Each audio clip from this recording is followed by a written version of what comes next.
Hello అండి అందరికీ. ఈరోజు మన స్టూడియోలో ఉన్నారు ది డే డెవిల్ డాగేష్ బాయ్. ఆయన్ని మనం ఈరోజు ఇంటర్వ్యూ చేయబోతున్నాం. డాగేష్ బాయ్ నమస్తే. నమస్తే అన్న, ఫస్ట్ క్వశ్చన్ ఏంటంటే అసలు మీకు డాగేష్ బాయ్ అని పేరు ఎవరు పెట్టారు? జనాలు, ఆ జనాల్లో ఉండే మా అభిమానులు, వాళ్ళే నాకు డాగేష్ బాయ్ అని పేరు పెట్టినారు. నార్మల్గా జనాలందరూ డాగేష్ అంటారు, కానీ మా అభిమానులు మాత్రం డాగేష్ బాయ్ అంటారు. అవును బాయ్, నేను కూడా మీకు పెద్ద అభిమానిని. గత 2 ఏళ్ల వరకు మాకు అసలు ఈ పేరు లేదు. అందరూ మమ్మల్ని కుక్కలు కుక్కలు అని పిలిచేవాళ్ళు.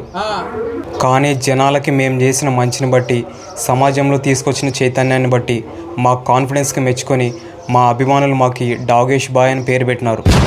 మీరు సమాజంలో ఏం చైతన్యం తీసుకొచ్చినారన్నా? ఏం నీకు తెలీదా? తెలుసు, కానీ మీరు చెప్తే ఈ ఇంటర్వ్యూ ద్వారా చాలామందికి తెలుస్తుంది కదన్న, అందుకే మీరే ఒకసారి చెప్పండి. ఇప్పుడు రోడ్ల మీద బైకులు ఫాస్ట్గా పోతాయని స్లోగా పోవడం కోసం స్పీడ్ బ్రేక్స్ వేస్తారు. అయినా సరే వాళ్ళు ఫాస్టే పోతారు. అందుకే రోడ్డు మీద ఎవరు ఫాస్ట్ పోతే వాళ్ళ వెనక తరుముతాం. భయంతోన అందరూ మెల్లగానే పోతారు. అందరినీ మెల్లగా ఇంటికి పంపించే బాధ్యత మేము తీసుకున్నాం. అది మేము ఈ దేశ ప్రజలకు చేసే సేవ. అందుకే ప్రజలు మమ్మల్ని అంతగా అభిమానిస్తారు. అవును బాయ్, మీరు తరుణ భయంతోనే జనాలు చాలా మెల్లగా పోతారు. ప్రజలకి మీ భయం చాలా ఎక్కువ ఉంది బాయ్. అది భయం కాదు, బాధ్యత. India is my country, all Indians are my brothers and sisters.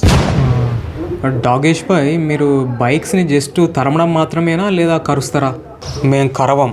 వీలైనంత వరకు కరవకుండా ఉండడానికే చూస్తాం. ఎవరైనా రోడ్డు మీద ఫస్ట్ టైం ఫాస్ట్ పోయినారనుకోండి, ఫస్ట్ టైం కదా అని జస్ట్ తరిమి వదిలేస్తాం అంతే. కానీ రెండోసారి కూడా అంతే ఫాస్ట్గా పోతే మాత్రం కరిచేస్తాం, రాడ్ దింపేస్తాం. ఎవరినైనా కరిచేస్తారా, లేదంటే తెలిసినోడు తెలియనోడు అని తేడా ఏమైనా ఉంటుందా బాయ్? తెలిసినోడు తెలియనోడు అని ఏముండదు. ఎవరు ఫాస్ట్ పోతే వాళ్ళ పిక్క పట్టేస్తాం అంతే. మా డ్యూటీ మేము చేయాల్సిందే కదా, అందులో మన తన అనే తేడాలు ఏముండవు. కానీ మేము అట్లా తరుముతున్నప్పుడు మీరుగాన లోకల్ అని అరిచినారనుకోండి, అప్పుడు మేము తరమడం ఆపేస్తాం. ఎందుకు బాయ్? ఎందుకంటే లోకలోళ్ళు కదా, మనోళ్ళే కదా అని జాలి చూపిస్తాం. ఓకే బాయ్, ఇప్పటి నుంచి నేను కూడా మీ వాళ్ళు తరిమితే లోకల్ అని అరుస్తా, అప్పుడు తరమడం ఆపేస్తారేమో కదా? అది ఎక్కడ పడితే అక్కడ కాదు, నువ్వు నిజంగా లోకల్ అయ్యి ఉండాల, అప్పుడే మా వాళ్ళు నిన్నేం చేయరు. అయినా మీకెట్లా తెలుస్తుంది బాయ్ వాళ్ళు లోకలో కాదో అని? అదంతే, మాకు తెలిసిపోతుంది. లోకల్ అంటే ఊర్లోనే తిరుగుతూ కనిపిస్తుంటాడు కదా, కాబట్టి చూసిన వెంటనే గుర్తుపట్టేస్తాం. అంటే మొత్తానికి లోకల్ వాళ్ళనైతే ఏమనరు? అలా అని నేను చెప్పట్లేదు. లోకల్ అయినా నాన్ లోకల్ అయినా రోడ్డు మీద బైక్తో ఫాస్ట్ పోనంత వరకే మనోడు, పోతే మాత్రం పగోడు. సరే బాయ్, నెక్స్ట్ క్వశ్చన్ ఏంటంటే, ఇప్పుడు ఇళ్లల్లో పెంచుకున్న డాగేష్లకైతే వాళ్ళకి ఇంట్లో ఫుడ్ పెడతారు, బాగా తిని బలుస్తారు. కానీ మరి మీకెలా బాయ్ ఫుడ్? ఇప్పుడు ఇంట్లో ఉన్న డాగేష్లు వాళ్ళ ఓనరు పెట్టింది తినాలా, చెప్పింది చేయాలా. కానీ మాకు అవసరం లేదు. మేము వెంటాడి వెతుక్కొని మరీ తింటాం. ఒక్కరోజు దొరుకుతుంది, ఒక్కరోజు దొరకదు. ఫుడ్ దొరకని రోజు ఖాళీ కడుపుతోనే పడుకుంటాం. అయ్యో డాగేష్ బాయ్, సింపతి చూపించొద్దు, సింతపండు చేసేస్తా. మేము ఆకలిని తట్టుకోగలం. బాయ్, మీరు చాలా గ్రేట్ బాయ్.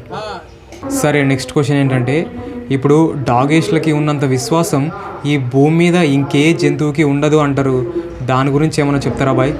మాకి విశ్వాసం ఉండడం కాదు, మేమే విశ్వాసం అని గూగుల్లో సెర్చ్ చేస్తే సర్చింగ్ ఫర్ డాగేష్ బాయ్ అని వస్తుంది. అదే బాయ్, భూమి మీద ఇన్ని జంతువులు ఉంటే మీకు మాత్రమే అంత విశ్వాసం ఎందుకు ఉంటుంది బాయ్? దీనికి ఆన్సర్ నాకు తెలీదు, మా తాతకు తెలుసు.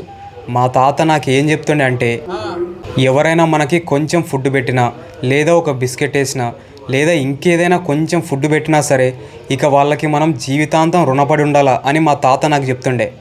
మేమందరం ఇప్పటికీ దాన్నే ఫాలో అవుతాం. ఒక్క నిమిషం, ఫోన్ వస్తుంది. హలో బాయ్, మొన్న మనకి బిస్కెట్ వేసిన పిల్లగాడు రోడ్డు మీద కాలు జారి కింద పన్నాడు.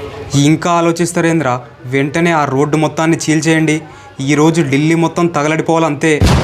ఒక్క బిస్కెట్ వేసినందుకే ఢిల్లీని తగలబెట్టేస్తారా బాయ్? అదే విశ్వాసం అంటే.